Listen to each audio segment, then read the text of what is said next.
Donc, bienvenue à tous pour pour ce dernier exposé du séminaire Méga à l'École Polytechnique. Et nous avons le plaisir de conclure avec Rémi Bonin qui va nous parler d'un théorème de Wigner pour les tenseurs aléatoires. Merci beaucoup, Rémi.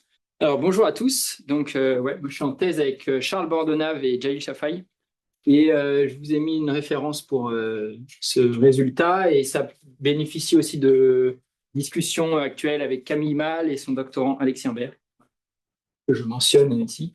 Comme le disait, comme le montrait Stéphane ce matin, il y a pas mal de choses qu'on aimerait généraliser des matrices aux tenseurs et que c'est pas toujours si facile. En tout cas à première vue. En particulier, les valeurs propres, c'est pas si évident et ça marche moins bien. Alors en fait, il y a quelque chose par contre qu'on arrive assez bien à appréhender et qu'on aime bien. C'est l'analogue des polynômes invariants ou des moments de la matrice, si vous voulez. Donc, c'est pour les tenseurs, on va essayer de comprendre l'analogue des 1 sur n, traces de m puissance n, enfin m puissance k, si vous voulez, pour une matrice symétrique qui sont une base de tous les polynômes invariants, si ma matrice elle est symétrique invariante orthogonalement, ou ça peut être, si vous êtes dans le cas complexe, les m, m star, etc. Et en fait, ça, on va montrer que pour un tenseur de Wigner, on va réussir à montrer une certaine convergence de l'analogue tensorial de ça, et obtenir une loi limite qui joue le rôle donc, de la semi-circulaire, cette mesure de proba. Et en fait, bon, j'en parlerai pas aujourd'hui, mais quand après on essaye de faire une approche proba libre pour les tenseurs, et ben cette semi-circulaire, elle va être limite d'un théorème central de limite libre, elle va être, enfin, voilà, elle va jouer le rôle de la gaussienne dans le monde des variables aléatoires, qui est jouée par la semi-circulaire dans le monde libre. Et là, c'est la semi-circulaire d'ordre supérieur, si vous voulez. Voilà, qu'on va caractériser ici. Alors, donc ça, c'était juste l'introduction. Donc, d'abord, avant de vous présenter le théorème, je vais vous parler de tenseurs et d'invariants. Donc, ça va être pas mal de définitions et voilà, en essayant d'être pas trop lourd. Alors, donc d'abord, avec quoi je vais travailler aujourd'hui? Donc, je dis qu'un tenseur, donc je vais prendre des tenseurs réels. Simplicité, un tenseur T, donc dans Rn. Rn, c'est la dimension de chaque patte, et j'ai P pattes, donc l'ordre c'est P. Et je prends des tenseurs de dimension n, n ayant vocation à tendre vers l'infini après, et dit symétrique. Donc si, quel que soit I1 ou P, tout indice, quel que soit pour tout sigma, pour toute permutation sigma des T indices, j'ai T indice I1 IP, l'entrée T I1 IP est la même que l'entrée T I sigma 1 I sigma. Alors c'est appelé fully symétrique, enfin pleinement symétrique. Bon, moi je dirais juste symétrique. Voilà, et je note, j'ai noté SymP ou SP de N, moi je vais noter, voilà. SP de N, c'est l'ensemble des tenseurs symétriques réels. Symétriques réels. Et voilà, et alors, en fait, ce que j'ai, c'est que le groupe orthogonal, donc O de N, agit sur l'ensemble des tenseurs symétriques réels via, donc pour U, une matrice orthogonale et T, un tenseur symétrique réel. Donc l'action du groupe orthogonal sur cet espace, c'est U point T, donc c'est un nouveau tenseur, I1, IP. Ça, par définition, la somme sur J1, JP, de T, J1, JP, produit des U, Ita, JK. Voilà, donc c'est l'analogue pour les matrices. Pour les matrices, ça, c'est juste P égale 2. Pour les matrices, c'est juste U de M, U transpose.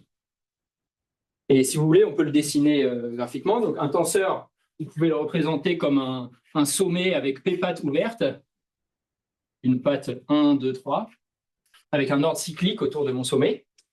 Donc dire qu'il est symétrique, ça veut dire que je peux mélanger les pattes, c'est la même chose. Et là, si je mets 1, 3, 2, même tenseur, alors cyclique, je peux les changer. Et donc là, si vous voulez, l'action du groupe orthogonal, je peux le dessiner comme ça. Ça reste un tenseur d'ordre P avec P pattes ouvertes, mais là, j'ai contracté chacune de mes pattes par la première patte d'une matrice orthogonale. Donc voilà, là, le relié de pattes, c'est l'opération de contraction où je somme sur l'indice I sur l'indice J, T, J, U, I, K, J. Voilà. Et donc, ceci étant dit, oui. Voilà, je comprends les histoires avec les pattes et les dessins comme ça. Bon, peu importe, tu peux les oublier, tu peux juste voir la formule, mais en fait, c'est juste que si tu veux deux tenseurs, je peux juste dire que deux tenseurs, si j'ai un tenseur T et un tenseur T', donc je les dessine avec leur nombre de pattes, il a 3 pattes et 18 T'. Les pattes, c'est quoi? C'est P? C'est P, ouais. C'est Et c'est l'ordre. Ouais. Et donc chaque bâton, tu vois, c'est quoi? C'est un indice. C'est un indice, ouais. Donc si là je mets. On va mettre J1, J2, J3. Voilà, et j'ai. Pour dire. J'ai oublié cette. Enfin, oui. L'image est un peu formelle, mais heureusement, il y a la formule pour visualiser. Si vous voulez une matrice, c'est ça, quoi. C'est une matrice, c'est que deux pattes. ça a deux pattes. Et tu mets J dessus. Et la multiplication, c'est ça, je mets I et J, une première patte et une deuxième patte. Et si vous faites la multiplication matricielle, ce serait ça. Bon, alors, il faut le voir dans un bon sens. M1, M2, vous voyez, vous avez toujours deux pattes ouvertes et vous multipliez deux matrices. Bon. C'est en fait, dans tous les trucs de Tensor Networks, etc., c'est comme ça qu'on dessine, qu'on représente l'opération de contraction. Voilà. Mais je vais en dire un peu plus. C'est là. Ok, alors, je vais l'écrire juste. Ouais.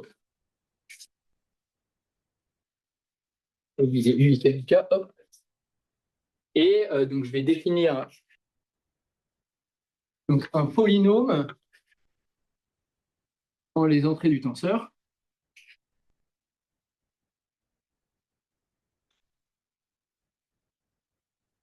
Donc ça, si vous voulez, je l'écris, je vous l'écris là, un polynôme dans les entrées du tenseur, ça veut juste dire P de T, c'est égal à la somme, polynôme de degré D, disons, pour K égale 0 à D. Et là, je mets une somme avec des indices.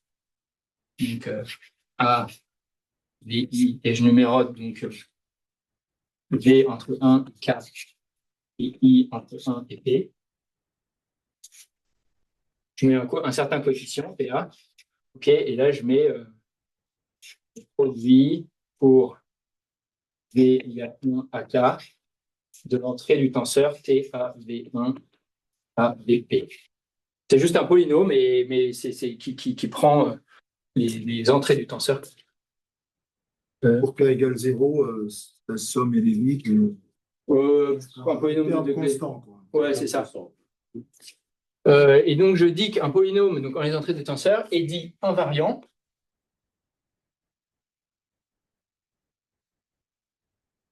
Si, pour toute matrice du groupe orthogonal, P de U point T égale P de T. Voilà. Donc ça, c'est la définition d'un polynôme invariant. Et en fait, maintenant, que je vais vous présenter désormais, c'est en fait, on peut en exprimer une famille complète qui est encodée assez facilement par des hypergraphes ou des cartes combinatoires qui forment donc une famille complète des invariants. Ça veut dire que tout invariant va pouvoir s'écrire sur cette base-là. Alors, B, je vais vous présenter un type particulier de polynôme dans les entrées du tenseur, qui sont les invariants de trace. Et je vais pouvoir décomposer sur cette base tous les polynômes invariants. Alors, donc là, pour définir mes invariants de trace, je vais introduire relativement brièvement les cartes combinatoires. Donc, c'est juste, il faut le voir comme un graphe où j'ai un ordre cyclique autour de chaque sommet. Donc, en fait, là, dans le cas symétrique, on pourrait s'en passer, mais ça a du sens d'un point de vue tenseur, parce que c'est un objet qui revient souvent et qui permet d'encoder les opérations. Donc, je vais le définir. Si jamais vous pouvez un peu laisser passer ça et vous dire juste c'est un graphe avec un ordre. Voilà. Et si jamais vous voulez plus de détails sur les cartes combinatoires, il y a une vidéo même sur la page du Méga de Nicolas Curien. C'est tout un domaine d'études après les cartes combinatoires. Voilà. Vous pouvez vous regarder par ça qui introduit ça très bien. Alors, donc définition, une carte combinatoire. En fait, on va encoder ce graphe avec un ordre autour par deux permutations. P égale sigma tau. Et je vais vous donner des exemples, un petit exemple juste après. La donnée de donc sigma une permutation. Donc R c'est juste un entier, donc c'est une permutation sur un R. R, il faut penser comme en fait c'est les demi-arêtes. Voilà, de mon graphe. Et tau, une autre permutation, involution sans point fixe. C'est-à-dire qu'il y a des cycles de longueur d'onde. En fait, donc c'est un graphe avec ordre cyclique autour des graphes, avec ordre cyclique des arêtes autour d'un sommet.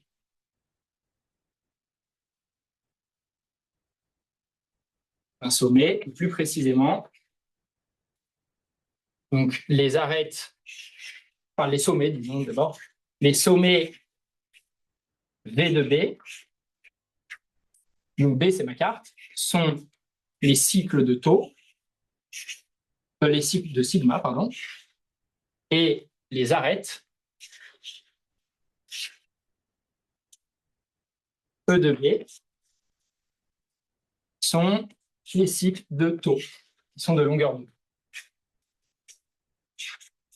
Et ensuite, on note G de B, qui est juste le graphe V de B, E de B, en oubliant l'ordre.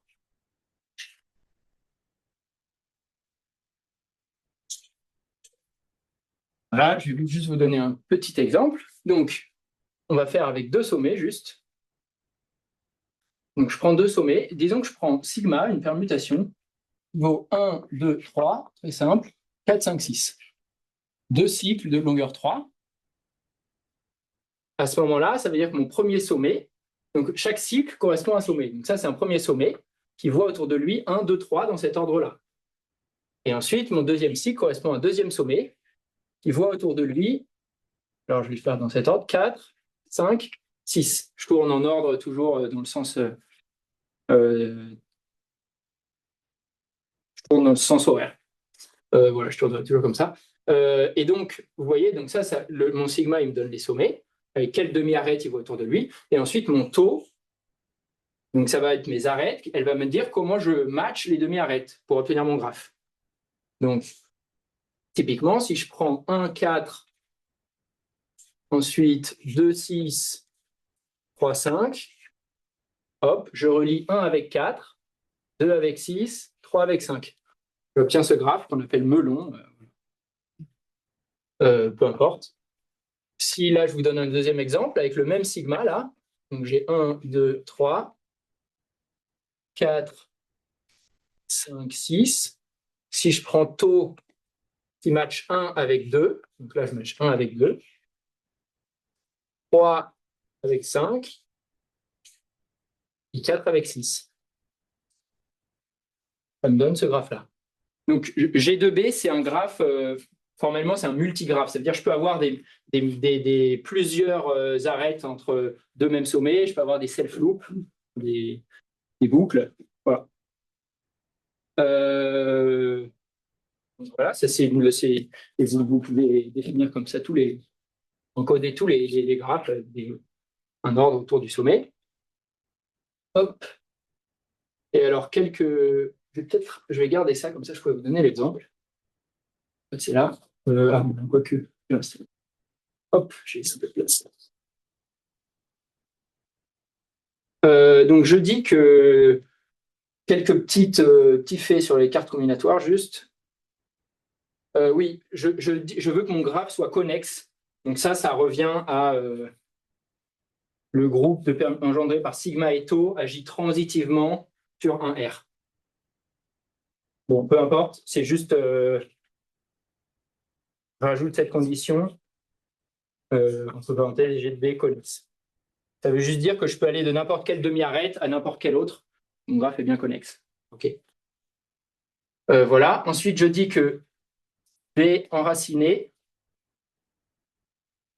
si une demi-arête distinguée.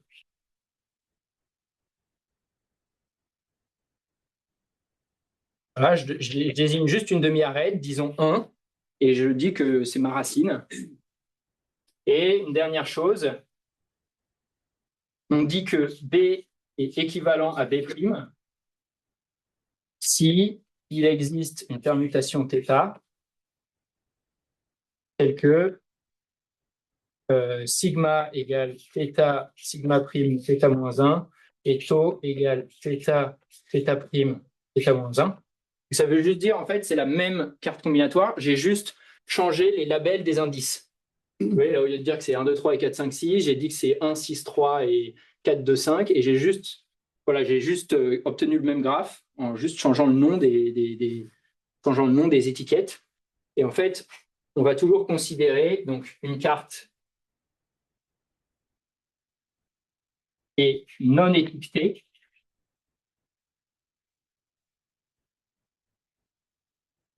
si on considère, donc une carte B, disons, si on considère la classe d'équivalence de B sous tau, sous tilde. Bon, ça veut juste dire, on va considérer pour la suite que des cartes non étiquetées, parce qu'on a envie de compter une seule fois le graphe. On s'en fiche en fait quelle demi-arête était matchée avec laquelle, si le graphe s'applique, le graphe avec l'ordre est le même. Et donc, on va noter, pour finir, on va noter. Et dernière chose, je peux dire que et B et P régulière, donc ça c'est la notion usuelle. Donc si le graphe est P régulier, c'est-à-dire que chaque sommet appartient à P arête, c'est-à-dire que les cycles de sigma sont de longueur P.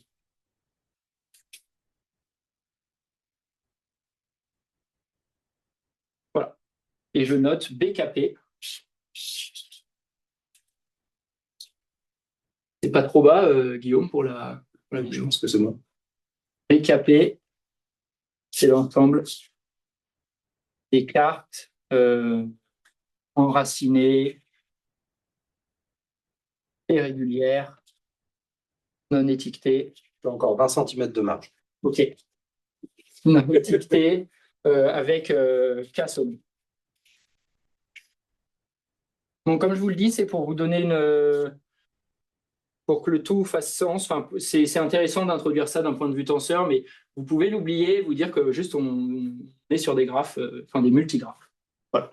C'est un peu lourd, mais... Et je note B de P, c'est juste l'union sur K des BKP. En fait, pourquoi je regarde les cartes P régulières, c'est qu'après, je vais les décorer par des tenseurs. Et donc, si vous voulez, je veux que chaque sommet ait P... appartiennent à P arête, comme ça, quand je vais placer un tenseur d'ordre P, ce sera naturellement, j'aurai une opération sur ce graphe P régulier sur lequel j'ai placé mon tenseur.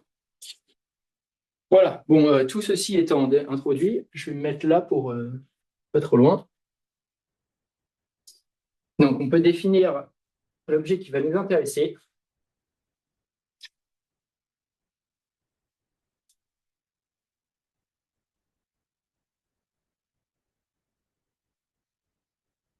Hop. Donc, définition, invariant de trace. Donc, c'est un polynôme en les entrées invariant de trace. Donc, soit B dans BP, une carte combinatoire, et T, un tenseur symétrique réel. Donc, je définis l'invariant de trace associé à B et T, et je note trace B de T comme, donc je vais dire que c'est la somme sur des indices A1, A, E de B. Je décore donc mes arêtes par des indices entre 1 et N. Et ensuite, je prends le produit pour V sur les sommets. Alors, un petit V là. De T indice A delta V1 A delta V T. Alors, je vais vous donner l'exemple tout de suite. Vous allez voir, c'est moins difficile que là, comme il me semble. Et donc, delta V1, delta VP, c'est les arêtes autour de V. Donc, on a précisément pris B dans BP pour que V appartienne à P arête. Et donc, je prends l'anticyclique de ces P arêtes et je les décore par les indices. Et voilà, je regarde. Donc là, typiquement, je vais vous donner l'exemple là-dessus. Donc, j'efface les taux là, fiche maintenant. Donc là, ça, si je l'appelle B1, donc trace. Donc maintenant, ce que je fais, donc on a dit que les petits indices, là, on s'en fichait parce qu'on regarde à la classe d'équivalence près, donc on les oublie. Voilà. Je dis juste que ça, c'est ma carte B1. Trace B1 de T. Donc ce que je fais, c'est que je place mes T sur les sommets et je décore mes arêtes par des indices. Donc A, B, C. Trace B1 de T, c'est égal à somme sur A, B et C, entre 1 et N, de T, A, B, C, tu vois A, B, C, et T, A, C, B, vu que c'est symétrique, c'est encore T, A, B, C, au carré. Si vous regardez ici, trace B2 de T, je place T, je place T. Alors, attendez, on va redessiner. Hop. Là, ce graphe, on avait dit que c'était juste ça. Je place T et T. Là, je mets un A, un B, un C sur chaque arête. Et donc ça, je dis que c'est égal à la somme sur A, B, C et T, A, B. Donc mon premier T, il voit autour de lui A et B. Et mon deuxième T, il voit T, B, C, C.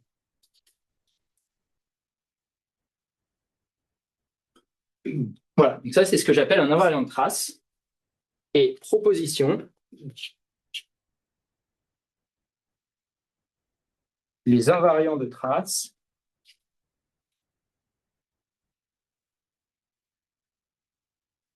forment une famille complète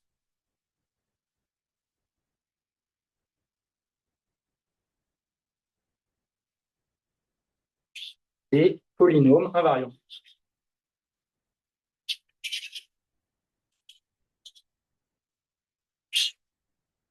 Voilà, donc autrement dit, si vous avez un polynôme invariant, vous pouvez l'écrire P de T, vous pouvez le décomposer sur cette famille, vous pouvez l'écrire comme une somme pour B dans B de P, et un coefficient PB et trace B de T.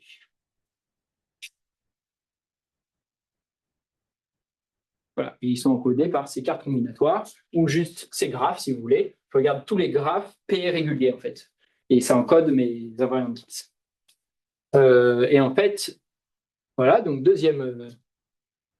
dernière définition là-dessus.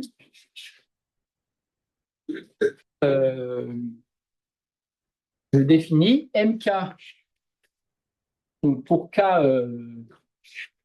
supérieur à 1. Je définis MK de T comme 1 sur N, somme pour B, donc les cartes P régulières avec K sommé. Donc K sommé, ça veut dire juste sigma à K cycle. Des traces B de T. Alors, première remarque.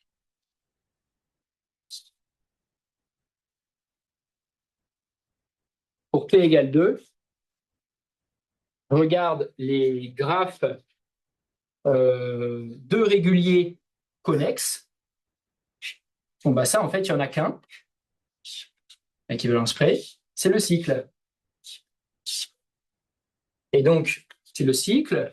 Et quand je regarde l'invariant de trace associé, vous allez placer M, M, M, M, et vous allez sommer sur I1, I2, I3, I4, de M, I1, I2, M, I2, I3, M, I3, I4. En fait, donc vous avez juste MK de T, enfin MK de M, c'est égal à 1 sur N, trace de M puissance K. Pour trouver les moments usuels des matrices. Parce que il n'y a qu'une seule carte, enfin, il existe une seule carte de régulière, c'est le cycle. Voilà. Et la deuxième remarque, c'est, bon, ça je vous le dis juste à l'oral, en fait, pourquoi aussi on s'intéresse spécifiquement à avoir sommé les traces B de T sur cet ensemble BKP, c'est que ce MK de T là, il apparaît comme moment dans l'expansion formelle d'un objet introduit par Razvan-Guro, qui est donc la trace de résolvante. C'est un physicien théoricien qui a introduit, en fait, il a écrit une intégrale qui généralise la trace de résolvante parce qu'on peut l'écrire comme forme intégrale pour les matrices. Il a généralisé ça. Après, lui, il l'a étudié pour le cas gaussien avec des méthodes de Poincelle, etc. Mais en fait, on remarque que quand on fait l'expansion de ça, c'est ce moment MK de T qui apparaît. Voilà. Et juste une question, je suis pas sûr. Donc, dans ta définition, BKP, elles sont enracinées, les cartes? Oui. Oui. Ah oui, je l'ai peut-être pas. Si, ouais. Ah, si, enraciné. Oui, pardon, j'ai pas vu. Tu vois, j'ai Je l'ai bloqué pas sur enraciné, j'ai pas vu le enraciné, oui. Là, c'est bon. Voilà. Et donc, alors.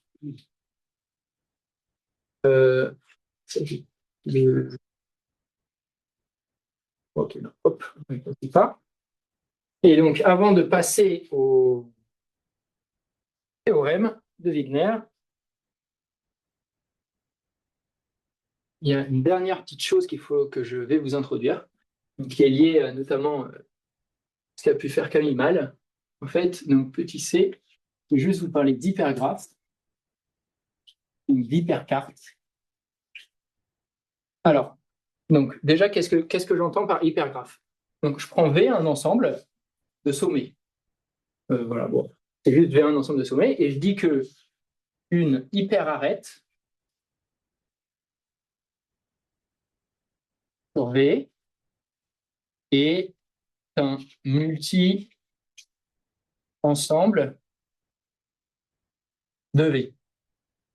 Donc ça veut juste dire c'est un ensemble d'éléments de V où je peux en prendre un plusieurs fois. Et je le compte avec multiplicité. Ah. Et ensuite, je dis donc définition, un hypergraphe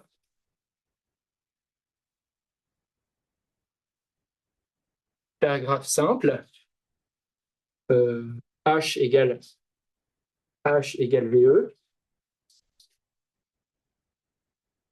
Donc c'est juste un ensemble de sommets et H égale VE si E ensemble d'hyperarêtes de V.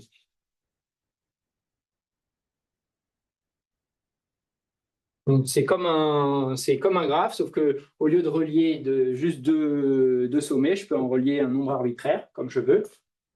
Et donc ensuite, je dis que un hypergraphe, enfin H V E M est un hypergraphe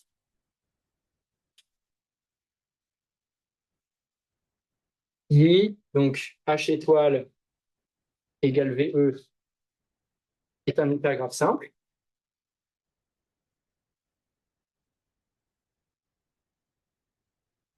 Voilà. Et M va de E dans N étoile, une fonction qui donne la multiplicité. Voilà. Donc un hypergraphe, c'est juste un hypergraphe simple et j'ai une multiplicité pour chaque arête. Il n'est pas forcément 1.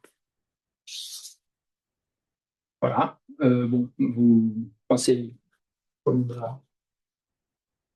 vous pensez. Et juste une petite définition associée. Un hypergraphe simple,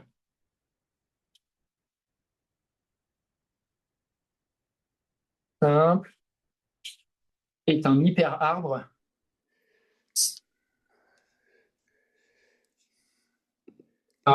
s'il n'y a pas de cycle.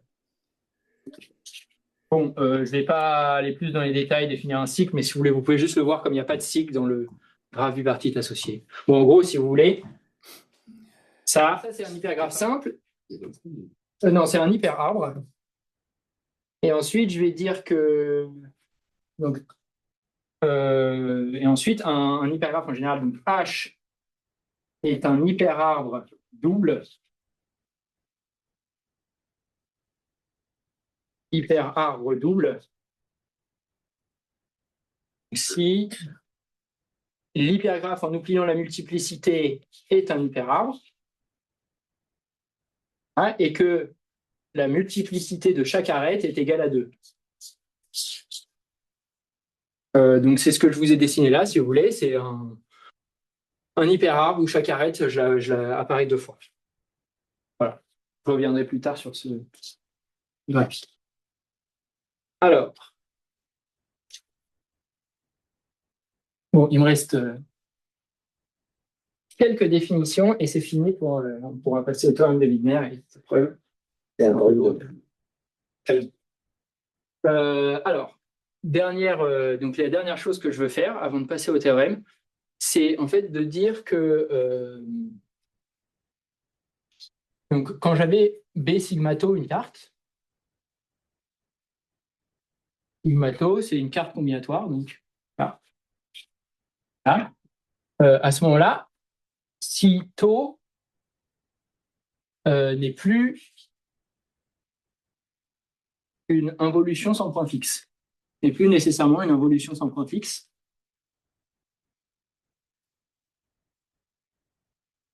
Donc je n'ai plus des cycles de longueur arbitraire, pas forcément 2.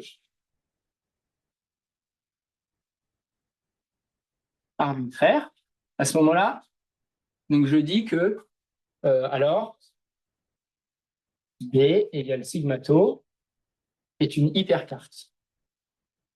C'est-à-dire que au lieu d'avoir un ensemble de sommets donnés par les cycles de sigma, un ensemble d'arêtes données par les cycles de tau, j'ai un ensemble de sommets donnés par les cycles de sigma, et un ensemble d'hyperarêtes, voilà, donnés par les cycles de tau, qui peuvent être de n'importe quelle longueur. Donc je peux vous l'écrire. Donc je note cette fois-ci H de B égale V de B, E de B, où ça c'est cycle de sigma, et ça c'est cycle de tau. Ça, c'est un hypergraphe. Quand j'oublie l'ordre, encore une fois, c'est juste hypergraphe en considérant que voilà. Alors, pourquoi je vous introduis les hypercartes? Ah oui, et donc, juste disons quelque chose, c'est que mon hypercarte, je dis qu'elle est très régulière si donc chaque sommet appartient à P arête, c'est-à-dire si les cycles de sigma de cardinal P, et je dis qu'elle est R uniforme si les cycles de tau sont cardinal R. C'est-à-dire, le cas d'un graphe, ça veut juste dire qu'elle est 2 uniforme. Chaque arête contient 2 éléments. Et là, donc, si toutes les hyperarêtes sont de taille R, elles contiennent tout un élément, je dis que c'est R uniforme. Voilà. Et il y a en particulier, il y a 2 hypercartes que je veux vous introduire. Et la raison pour laquelle je découpe ça, c'est que, donc, si je prends B égale sigma tau, une carte. Voilà. Disons, appartient à B Kp. Donc, elle a des signes. Donc, je peux noter petit a, si T, partition des arêtes de B, c'est-à-dire une partition id-est des cycles tau. Là, je note BPI, hypercarte, où on a fusionné les cycles de taux. Les cycles de taux d'un même bloc de pi. Bloc de pi. Donc, c'est assez visuel. Et en fait, ça, qu'est-ce que ça nous dit? Ça nous dit que si j'écris... vous voyez, alors je vais vous donner un petit exemple pour vous expliquer ça. Quand j'avais là, cette carte-là, là, A, B, C, je disais que l'invariant de trace associé, c'était la somme sur A, B, C de T ABC carré. En fait, j'ai envie de distinguer si mes indices sont tous les mêmes ou s'ils sont différents. Parce que quand je vais regarder après les invariants de trace pour un tenseur gaussien, typiquement, ça va avoir de l'importance. Et ça, vous pouvez dire que c'est une somme sur A, B, C distincts de T ABC carré plus, alors il va y avoir 3 fois la somme sur A différent de B de T AAB carré, TAAB carré, plus la somme sur A de TAAA carré. Et en fait, donc si j'écris, si vous voulez, je vais écrire trace B injective avec un 0, comme ça, de T. C'est juste la somme. On vais sommer sur A1, A, E de B. En particulier, je peux encore écrire cette formule pour une hypercarte. Ça ne change rien, c'est la même définition. Hop, et là, je vais juste sommer sur des indices distincts. Et là, je vais avoir un produit sur B de T à delta V1 à delta V et. Donc ça, en fait, pourquoi je vous ai introduit ça, la somme sur les indices distincts, c'est juste que je peux dire que maintenant que trace B de T est égale à la somme sur I, une partition des arêtes, des traces injectives BPI, j'ai fusionné certaines arêtes de T. Voilà. Et petit b, c'est ma dernière définition. Léonie, Oui. juste, là, je reviens juste sur les dessins. En gros, à la place, quand tu fais des hypergraphes, à la place de dessiner une arête, tu dessines un polygone. Alors, je vais y venir tout de suite. En fait, là, actuellement, je parle en graphe. Donc, si vous voulez, je parle de ça, là. J'ai un graphe où je mets des sommets et je fusionne certaines arêtes. Donc, si vous voulez, ça, où A3 égale à 6, là, je pourrais le dessiner comme une hyperarête de taille 4. Pour l'instant, je suis que à ce niveau-là. En gros, ça, je pourrais vous le dessiner comme ça. Quand j'ai fusionné A3 et A6, là, je fais une hyperarête qui relie 4 choses. Hop, là, il y a 2 trucs, et ça, c'est une arête. Bon, je ne vous l'ai pas dessiné parce que c'est un peu moche comme ça. Et en fait, ça, je vais y venir tout de suite, ce que j'ai dessiné au-dessus, c'est que je peux définir aussi, si j'avais B égale sigma tau, je peux définir B dagger égale tau sigma, où j'ai échangé le rôle des arêtes et des sommets. Ça, c'est une hypercarte où on a échangé le rôle des arêtes et des sommets.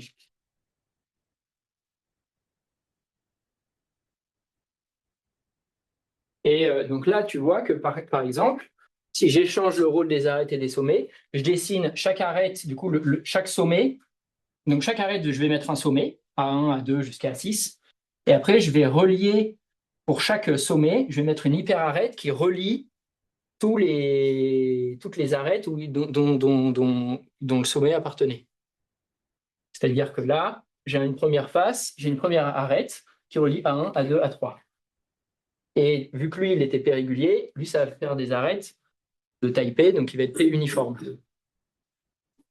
C'est juste chez... Alors, je vais le préciser ici. Donc, si je prends P qui était P régulière,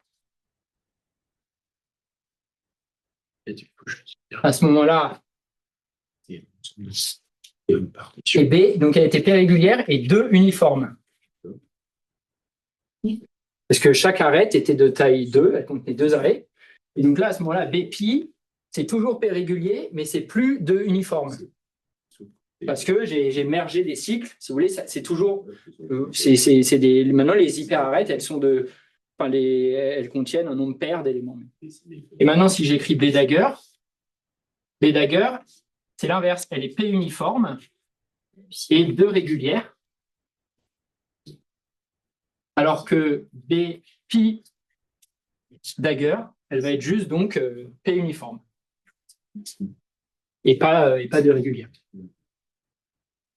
Donc là, si vous voulez, je vous ai fait un exemple.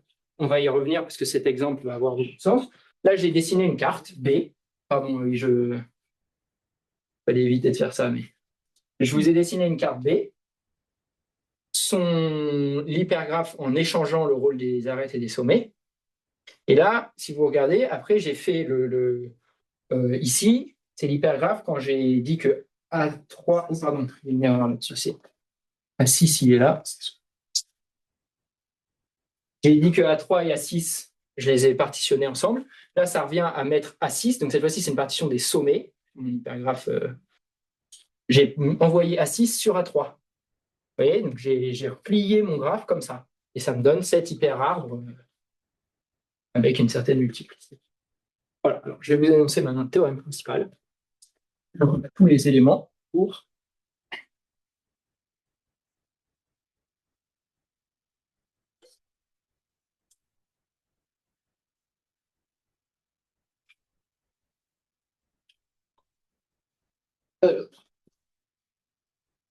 Donc, théorème. Alors, on va prendre. Alors, non, avant de dire le théorème, excusez-moi, je vais vous dire ce que c'est qu'un tenseur de Wigner. Théorème de Wigner. Alors, définition. Un tenseur de Wigner. Donc, je prends. Disons, X, I1, IP. Voilà, avec I1 plus petit que I2 plus petit que IP. Des variables aléatoires indépendantes telles que, vous allez prendre centré, X, I1, IP égale 0. Je vais prendre avec des moments finis, donc quel que soit K. Alors, en particulier, je vous le précise, en fait, ça va rester vrai si j'ai seulement P moments finis, mais bon, disons, quel que soit K. Il existe une constante telle que, quel que soit I1, IP, E de X, I1, IP, K, et le type c'est K. Et il faut que ça ait la bonne variance pour les entrées hors diagonale. Donc, si I1, IP distinct, E de X, I1, IP égale 1 sur P-1 factoriel. Voilà. Bon, en particulier, si vous prenez des entrées gaussiennes dont la variance, en fait, bon, elle va dépendre selon le type I1-IP. Ça veut dire si vous avez plusieurs indices égaux, ça va dépendre du cardinal du groupe du stabilisateur de I1-IP. Et que vous les prenez gaussiennes, c'est l'ensemble orthogonal gaussien tensoriel, le GOTE. Cette question, Rémi, j'imagine que tu veux mettre un carré Donc, ou. Oui, un carré, pardon, bien sûr. Hop. Voilà. Et d'ailleurs, ça doit être du coup. Non, c'est bon. Voilà. Et à ce moment-là, je prends X, le tenseur symétrique, dont les entrées sont données par I1, X, les petits X. Donc, ça veut dire X, bon, pour tout sigma, quoi, X, I sigma 1, I sigma P, c'est égal à X, I1, IP. C'est sigma.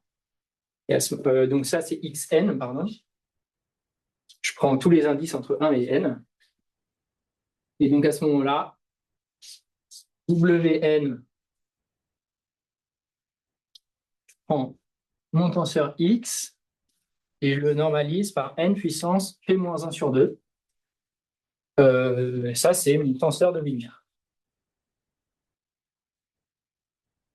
Donc, comme je vous l'ai dit, on peut prendre Gaussien et trouver le G Gaussian orthogonal tensor ensemble. Si vous, dans le cas P égale 2, vous retrouvez une matrice de Wigner, vous allez normaliser par racine de n. Dans le cas P égale 1, c'est juste un vecteur gaussien, vous n'avez pas de normalisation. Voilà. Et sinon, pour P plus grand, vous normalisez comme ça. Et alors, à ce moment-là, théorème. Donc, soit W tenseur de Wigner, bon, c'est Wn, si vous voulez, c'est une suite de tenseurs de Wigner. Tenseur de Wigner. Voilà. B appartenant à BKP, qui est pi partition de ces arêtes.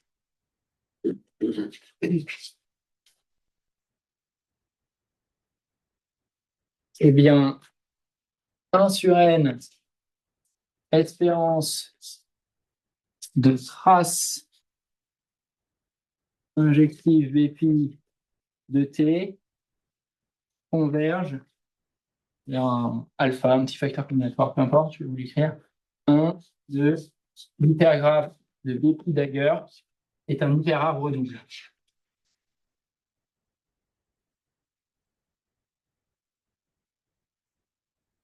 Ça vous donne. Donc, on retrouve une analogie dans le cas matriciel. Si vous voulez, vous pouvez montrer le théorème de Wigner. Vous pouvez montrer qu'en fait, ce qui va compter, c'est les arbres doubles quand vous regardez la trace injective. Et après, quand vous les comptez, vous retrouvez les catalans. Donc, ça, c'est vrai en fait pour tout P supérieur à 2. Enfin, même 1, si vous voulez. Et 1 sur n, espérance. Donc, si je prends juste trace B de T, converge vers ce alpha 1 de GB, la version duale de ces hypergraphes doubles, c'est mélonique.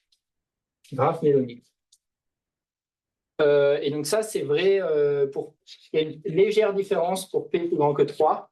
En fait, un hypergraphe double est uniquement associé à un mélonique, alors que dans le cas P égale 2, vous n'avez qu'un seul graphe, qui est le cycle, particulier il est mélonique. Mais par contre, vous pouvez le partitionner de plusieurs manières comme un arbre double. En fait, ça vient du fait que c'est légèrement différent, mais bon, je pourrais vous expliquer la petite nuance, mais voilà. Et corollaire.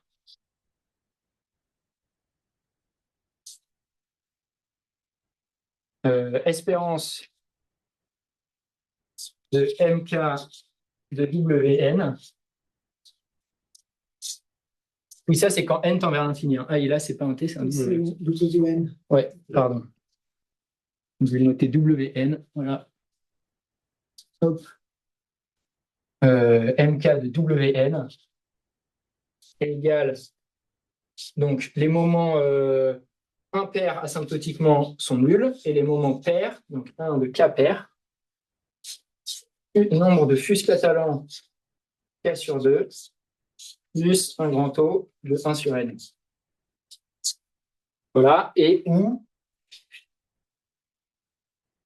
les nombres de fus catalans, donc Fp de K, c'est égal à 1 sur Pk plus 1, K parmi Pk plus 1. Donc, il généralise les nombres de catalans, et je vous le mentionne ici, il compte à la fois les...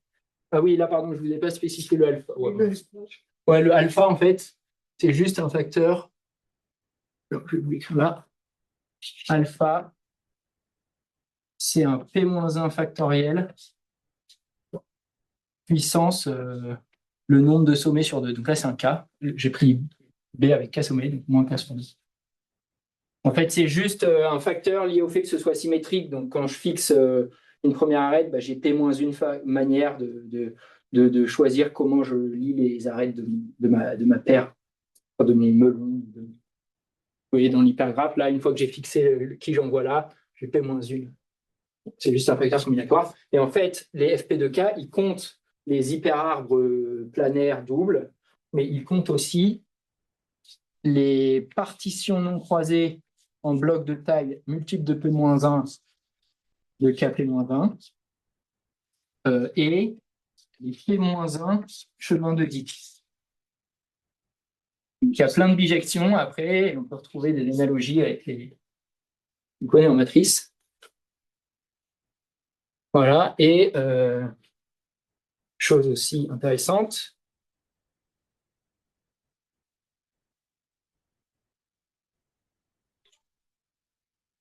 Donc, attends, les trucs en bijection, c'est alors tout ça c'est en bijection en fait. Ouais, mais c'est Oui, j'ai pas partition écrit, non donc c'est les croisée. partitions non croisées en blocs.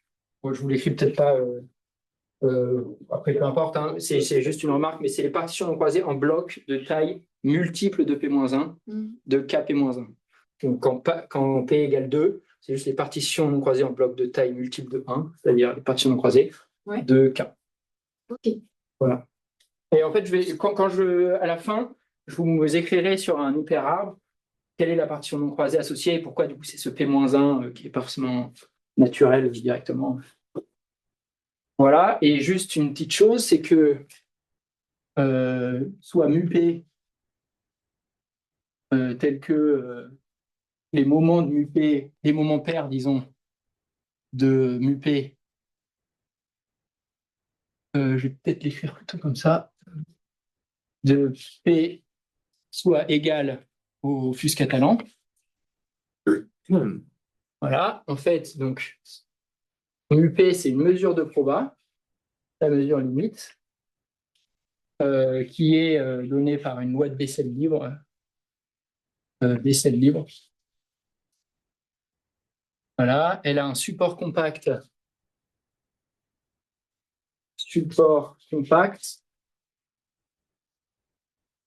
Moins oméga C, où oméga C, c'est égal à racine de P puissance P sur P-1 puissance P-1. En particulier, P égale 2, c'est juste racine de 4, donc 2. Oui, parce que oui, quand P égale 2, c'est les nombres de Catalan, et mu-P, c'est juste la loi du semi-cercle. Et sa transformée de Stiglitz,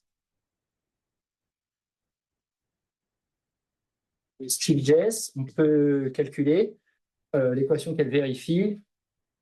Elle vérifie Z puissance P-2, je vais noter G, mi-P de Z puissance P, moins Z G mi-P de Z plus 1 égale 0. Voilà, donc ça étend la relation qu'on connaît pour la transformation de la. Pourquoi elle s'appelle BC? Parce que, alors, c'est pas de moi, c'est que ça a été étudié donc, par, je peux vous mettre la référence, par Collins, Banica, et je pense qu'il y a Belinsky et il y a un dernier, peut-être Mireille Capitaine, ouais, je pense. Et en fait, elle apparaît, alors d'ailleurs le lien serait intéressant à faire, elle apparaît comme mesure limite pour des produits de matrice de G libre. Et en fait, je pense que c'est l'analogie de la loi de Bessel classique dans mon livre. Alors je sais pas comment on vient. Je sais pas exactement, mais je pense que on peut exprimer ces moments avec des fonctions de Bessel ou des choses comme ça.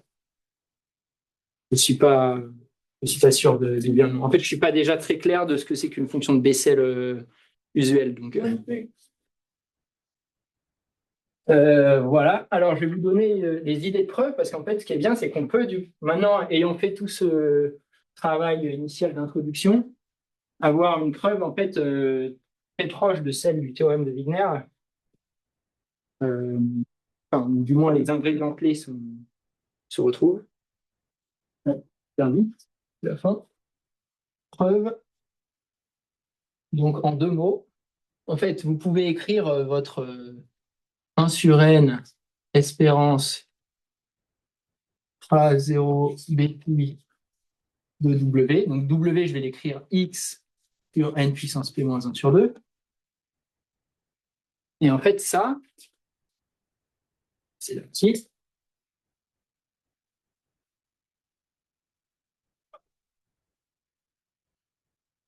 Donc ça, vous pouvez l'écrire, sortir les n là. Donc vous avez n puissance moins 1 moins p moins 1 sur 2k.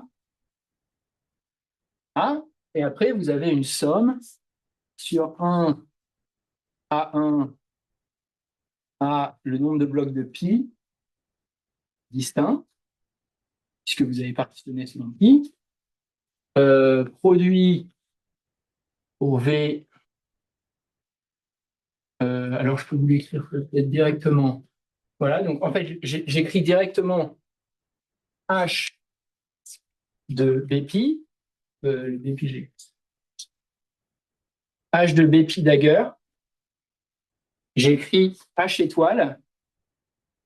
Donc ça, c'est égal à VEM. Potentiellement, il y a des arêtes qu'on voit plusieurs fois. H étoile, son hypergraphe réduit, VE. Donc je vais noter V étoile, E étoile.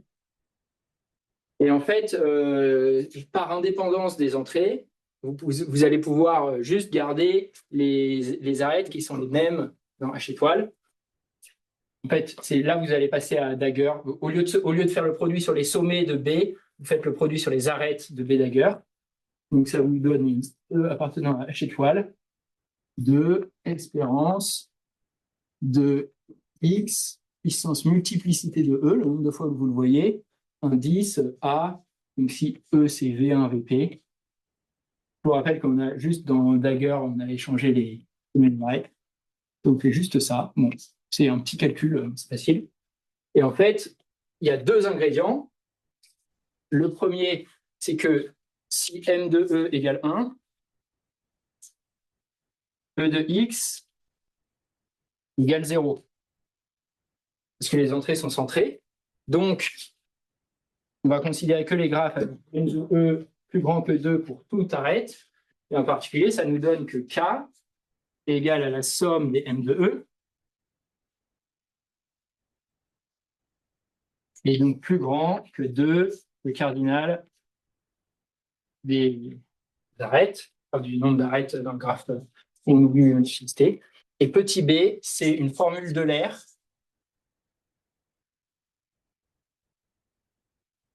pour les hypergraphes. Donc pour ceux qui ont en tête la preuve du théorème de Wigner, c'est vraiment les deux mêmes ingrédients qui reviennent en fait. C'est pour ça que je l'écris comme ça. Pour les hypergraphes simples et uniformes, il nous donne directement que le cardinal de V étoile, il est inférieur ou égal à 1 plus P-1 cardinal de E étoile. Avec égalité si hyperarbre. Donc si H étoile est un hyperarbre. Voilà, j'ai presque fini. Hop, donc ça c'est égal à un cardinal de pi, hein, de bloc de pi. Et donc ça, c'est plus petit par petit a que 1 plus P-1 puissance k sur 2, enfin fois k sur 2, avec égalité si m vaut 2 pour toute arête. Et donc vous voyez que ce facteur-là, moins 1 moins P-1 sur 2k, il va partir avec ça. Ça me fait un n puissance cardinale de pi. Et donc ceux qui vont rester d'ordre 1, c'est exactement ceux dont l'hypergraphe réduit est un hyperarbre et toutes les multiplistes sont de 2, donc c'est-à-dire les hyperarbres doubles. Après, compter les hyperarbres doubles, c'est comme compter juste les hyperarbres. Voilà. Et en fait, une fois, quand je veux compter les hyperarbres, alors plusieurs manières. Je peux juste soit les compter avec les partitions non croisées, en fait. Donc là, j'ai un bloc. Si là, j'en avais deux, ça va me faire un bloc de taille 4. Et là, un autre bloc. Mais je peux aussi les compter juste en disant que la fonction génératrice de ces objets, c'est T de Z égale 1 plus Z T de Z puissance P. Parce que soit j'ai rien, soit j'ai une arête avec P hyperarbre lié. Voilà. En fait, le P-1 factoriel, là, il fait juste le passage du non planaire au planaire. Et ça, c'est compté par le flux catalan. Je n'en ai pas plus de détails. Après, on peut faire la variance qui est en grand taux de 1 sur n carré, etc. Mais je vais m'arrêter là parce que je pense que j'ai déjà dépassé. Merci Rémi.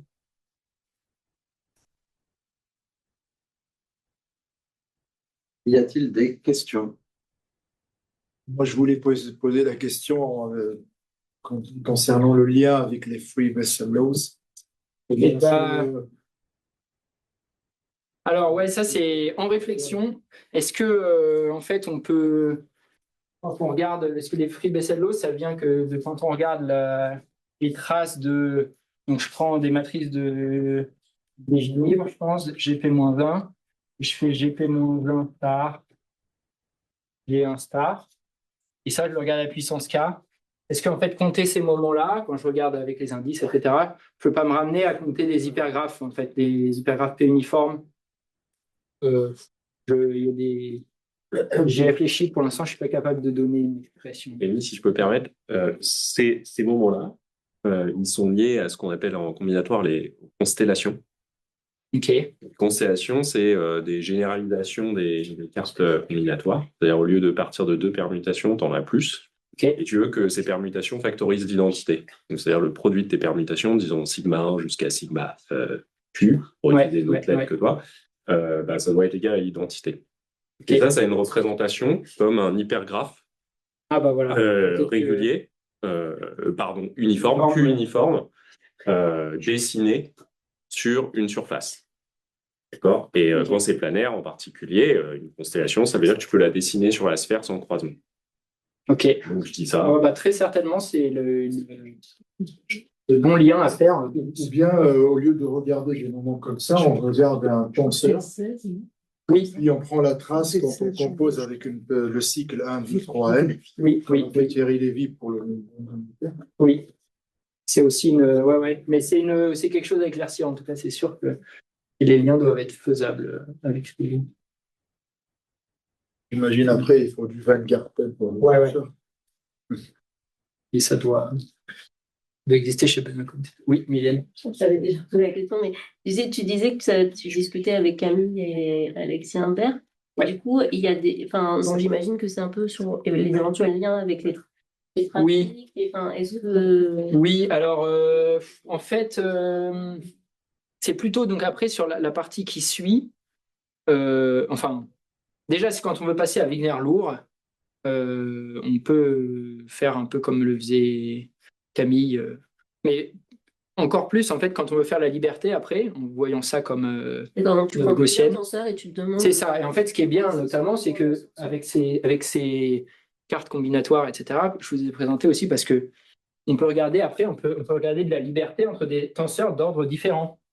Que je peux regarder si j'ai un tenseur d'ordre 3, disons T d'ordre 4, et une matrice symétrique de tous les deux de Wigner. En fait, je peux considérer l'ensemble des cartes qui ont des sommets soit de degré 4, soit de degré 2.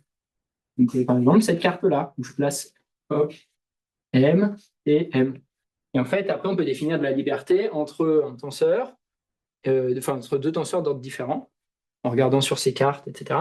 Et en fait, les axiomes et tout ça, la bonne manière d'approcher ça ressemble pas mal à ce qu'il faut pour faire de la trafic indépendance. Parce que c'est pareil, ça se place sur des graphes, donc ça ressemble à des hypertrafics, quoi, quand on prend des... Et oui, c'est assez relié à ça, et probablement en agrandissant un peu la fenêtre, on va pouvoir se ramener à faire à regarder des tenseurs qui sont seulement permutations invariants dans un bon sens. C'est un objectif effectivement de Camille et d'Alexis.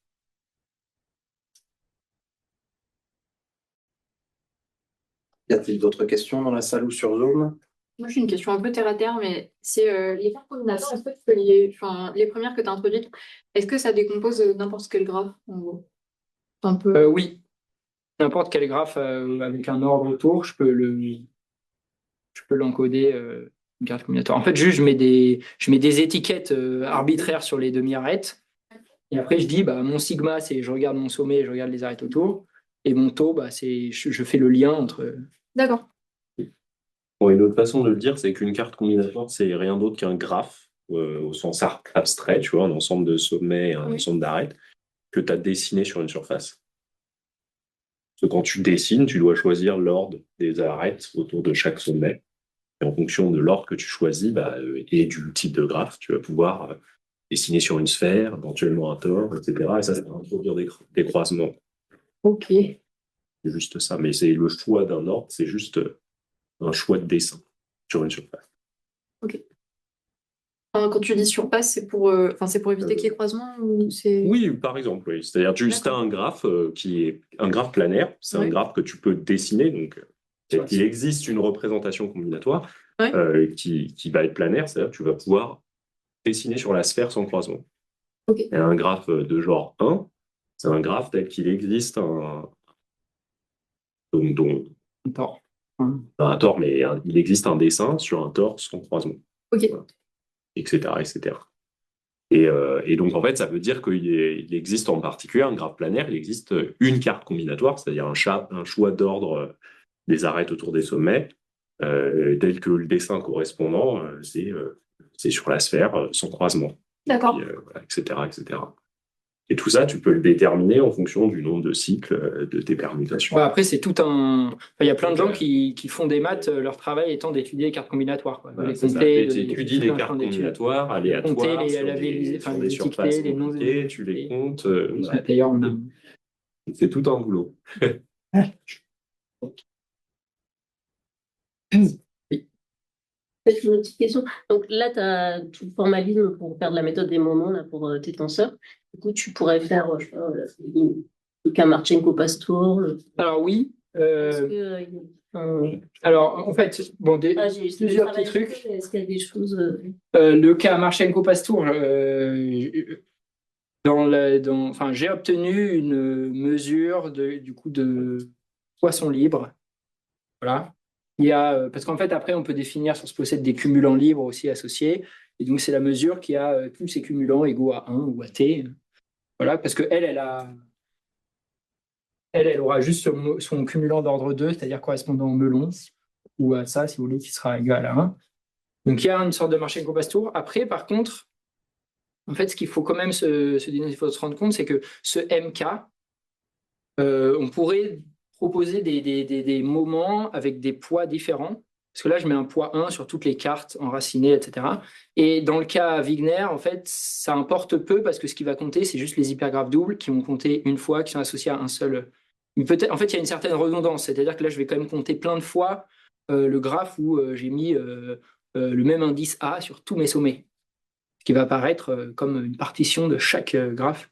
Et donc, voilà, il y a d'autres suggestions sont possibles pour MK et peut-être plus judicieuses parfois.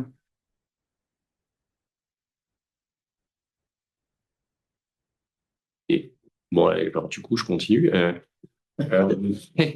Et le modèle de Marchenko-Pastur que tu as envie d'introduire, ça ressemble. Bah alors oui, c'est ça. En fait, c'est pas Il n'y a pas de notion de multiplication c'est pas le naturelle. plus naturel. En fait, il y a mon modèle de Marchenko-Pastur, moi, celui que je regarde, qui se comporte bien pour ça. Ça doit être juste un. Je pense que je prends un tenseur, disons Wigner dans P sur 2.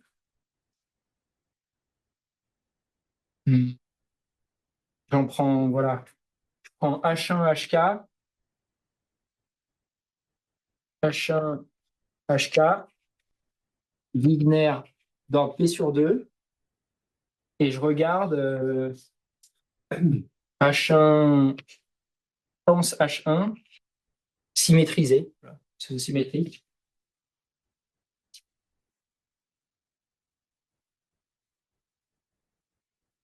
Et je le normalise, je pense, par n puissance P sur 2. Moi, c'est celui-là qui se comporte bien et qui correspond dans le cas matriciel à Marchenko-Pastour. Mais en fait, il y a d'autres modèles qui, dans le cas matriciel, se ramènent à Marchenko-Pastour. Je pense, par exemple, juste une somme pour R égale 1 à K de X1 pense P, quoi, de XR pense P. Ça pourrait être un modèle aussi qui correspond à Marchenko-Pastour en un certain sens et qui, de point de vue statistique, on a rapidement envie d'étudier ça. Ça, je ne sais pas dire les moments, ça explose trop vite, je ne sais pas. D'accord. Okay. Pas faire. Mais voilà, ça se comporte bien. Et ça, c'est les moments, ils vont être donnés par les fus Narayana. Ils sont une généralisation des nombres de Narayana. Donc le paramètre de Narayana, ça va être le K des par n ou quelque chose comme ça ou- Je pense K sur N puissance P sur 2. D'accord. Voilà. Faut faire attention parce que il y a une symétrie dans le cas matriciel.